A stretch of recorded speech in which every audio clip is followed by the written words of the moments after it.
golaha wakiilada maamulka Puntland ayaa kulan xasaasi ah ku yeeshay magaalada Garowe. Cabdifataax Xasan Durdur ayaa qodobkan inoo faahfaahinaya. Gudoomiyaha golaha wakiilada ee maamulka Puntland Cabdirashiid Yuusuf Jibriil ayaa shirgadoomiyay fadhiga saddexaad ee kala fadhiga 11-aad ee golaha wakiilada maamulka Puntland.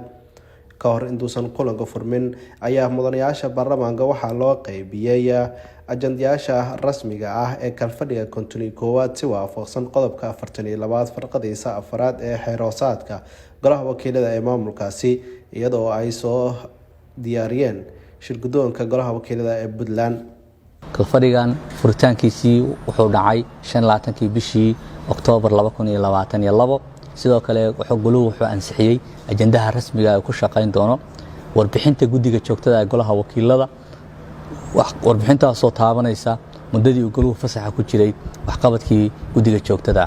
sidoo kale golaha waxaa warbixin usoo gudbin doona guddiyada golaha wakiilada, warbixintaas oo taabanaysa ama ku saabsan waxqabadka guddiyada golaha wakiilada, kormeerada iyo korjoogteynta hay'adaha dawladda.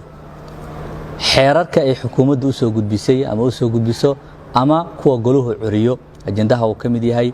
waxaa sidoo kale ajandaha ka mid ah mas'uuliyiinta u baahan xasaanaysiinta golaha wakiilada haddii ilaahay ka dhigo.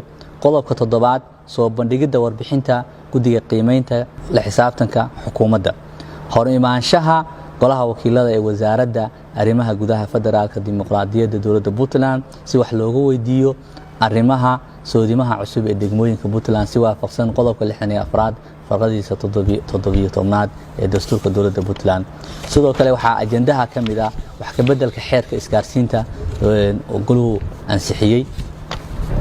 xaaladda gobolada Sool, Sanaag, Highland iyo Cayn oo qareemida dadka baahiyaha gaarka qaba ee Puntland.